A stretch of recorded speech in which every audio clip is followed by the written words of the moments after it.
ဂျပန်လူမျိုးတွေစီမှာဒီလိုထူးဆန်းတဲ့အလေးအချတွေကိုလုပ်နေကြတယ်။ဂျပန်နိုင်ငံဆိုတာအရန်ကိုလှပစမ်းကြံလွန်းတဲ့သဘာဝအလှတရားတွေနဲ့ပြည့်နှက်နေတဲ့နိုင်ငံအဖြစ်လူသိများကြပါတယ်။နောက်ပြီးဂျပန်လူမျိုးတွေရဲ့အများနဲ့မတူတဲ့ဒလိထုံးစံတွေပြင်းပြလွန်တဲ့စိတ်ဓာတ်တွေအားလုံးထက်ပိုပြီးတော့အလုပ်ကြိုးစားကြလွန်းတာတွေကြောင့်လည်းဂျပန်ကကမ္ဘာကြီးရဲ့စိတ်ဝင်စားမှုကိုရရှိနေပါတယ်။ဒီနေ့ဗီဒီယိုထဲမှာတော့ဂျပန်နိုင်ငံရဲ့ထူးခြားစမ်းကြံတဲ့အလေးအထ9မျိုးနဲ့ပတ်သက်ပြီးတော့တင်ဆက်ပေးသွားမှာဖြစ်လို့ဗီဒီယိုလေးကိုအဆုံးထိအတူတူလိုက်ပါကြည့်ရှုပေးပါအောင်ရှင်။ကျွန်တော်တို့ရဲ့ page ကနေအခုလိုကမ္ဘာတလွှားကထူးခြားစမ်းပြတဲ့စိတ်ဝင်စားဖွယ်အကြောင်းအရာတွေကိုပုံမှန်တင်ဆက်ပေးနေတာဖြစ်လို့ခန်းစားလေးလာကြည့်ရှုခြင်းကြတဲ့ပရိသတ်တွေအနေနဲ့ကျွန်တော်တို့ page လေးကို like and follow လေးလုပ်ထားပြီးဖို့လိုအပ်မယ်ဆိုတဲ့အကြောင်းလေးသတင်းစကားပါလေးပြစေ။ကဲဒါဆိုရင်ဗီဒီယိုလေးပြန်ဆက်လိုက်ရအောင်ပါ။နံပါတ်1ဦးညွတ်ချင်း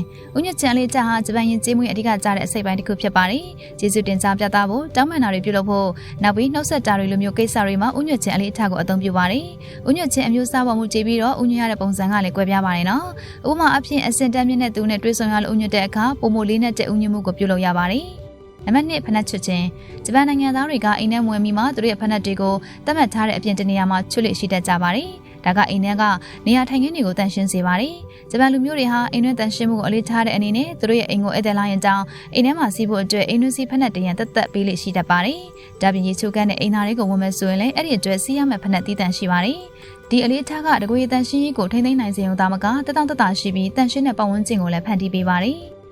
နံပါတ်3အစားတောက်ဆိုင်စကားမပြောရဂျပန်မှာအစားတောက်တွေစားတောက်ကြတဲ့အခါအေးစစ်စစ်စားတောက်တတ်ကြပြီးတော့စုညက်အဝိတ်ကစကားပြောဆိုခြင်းတွေမပြုလုပ်တတ်ကြပါဘူးဒါပေမဲ့နေရာတိုင်းအမြဲတမ်းတော့မဟုတ်ပါဘူးပြည်တွင်းထုတ်အစားတောက်တွေစားတောက်ရင်းနဲ့တော့စကားပြောဆိုတတ်ကြပါတယ်ဒါပေမဲ့ကန်ဆက်ကီလို့ခေါ်တဲ့ရိုးရာအစားတောက်တွေကိုစားတောက်တဲ့ညစာစားပွဲလိုနေရာမျိုးမှာတော့ဘာစကားမှမပြောကြတော့ပဲတလုတ်ချင်းတကိုက်ချင်းကိုအရသာခံကစားတောက်တတ်ကြပါတယ်နံပါတ်4လက်ဆောင်ပေးခြင်း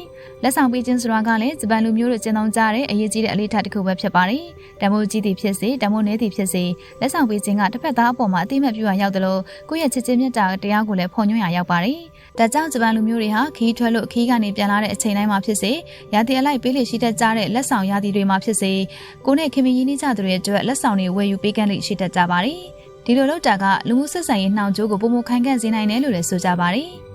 နံပါတ်5ရှော့တကားနဲ့တတမီဖြာတွေကိုနေရာအနှံ့အသုံးပြုခြင်းဂျပန်နိုင်ငံရဲ့အိမ်တိုင်းဆိုင်တိုင်းလိုမှာဘေးတိုက်တွန်းဖွင့်ရတဲ့ရှော့တကားတွေကိုပဲအများဆုံးတက်ဆင်ထားလေးရှိတတ်ပါတယ်။နောက်ပြီးအိမ်ထဲမှာဒါမှမဟုတ်ဆိုင်ထဲမှာထိုင်ကြတဲ့အခါမှာလည်းတတမီဖြာတွေပေါ်မှာပဲထိုင်လေးရှိပါတယ်။နောက်ပြီးဂျပန်တွေရဲ့အိမ်ခန်းအပြင်စင်တွေကအလင်းရောင်ကောင်းကောင်းရဖို့နဲ့တဘာဝရဲ့အရေးပါမှုကိုရှုမြင်ခံစားရဖို့ဆိုတဲ့အရွယ်ချက်နဲ့ပြတင်းပေါက်တွေတကားတွေကိုတက်ဆင်ထားပါတယ်။နံပါတ်6ရာသီအလိုက်ပွဲတော်တွေကိုဆင်နွှဲခြင်းရာသီအလိုက်ပွဲတော်တွေကလည်းဂျပန်ယဉ်ကျေးမှုရဲ့အဓိကကျတဲ့အစိပ်ပိုင်းတစ်ရပ်ဖြစ်ပါတယ်။နွေရာသီမှာချယ်ရီပန်းကြည့်ရှုခြင်းပွဲတော်ရှိသလိုစောင်းပေါက်ကာလမှာလာကြည့်ရှုခြင်းပွဲတော်လိုမျိုးရှိပါတယ်။ဒါကသဘာဝတရားကြီးကိုဂျပန်လူမျိုးတွေကဘလောက်ထိလေးစားတန်ဖိုးထားလဲဆိုတာကိုပြသခြင်းဖြစ်ပါတယ်။ပွဲတော်တစ်ခုချင်းစီတိုင်းမှာပွဲတော်နဲ့ပတ်သက်တဲ့ကိုယ်ပိုင်ဓလေ့ထုံးတမ်းတွေလည်းရှိနေပါတယ်။နံပါတ်9လှပလွန်တဲ့သဘာဝတရားတွေကိုအလေးထားခြင်းဂျပန်လူမျိုးတွေကသဘာဝတရားကိုအလွန်လေးစားတန်ဖိုးထားကြတဲ့အလေးထားရှိပါတယ်။ဒါကြောင့်လည်းဂျပန်နိုင်ငံမှာလှပစမ်းပြတဲ့သဘာဝအလှတရားတွေအများပြားတည်ရှိနေပြီးတော့ခီးသွားတွေကိုဆွဲဆောင်လျက်ရှိနေတာလည်းဖြစ်ပါတယ်ရှင်။ဟုတ်ကဲ့ပါဗီဒီယိုလေးကိုအဆုံးထိကြည့်ပေးကြတဲ့ပရိသတ်များအားလုံးကိုကျေးဇူးများကြီးတင်ပါတယ်ရှင်။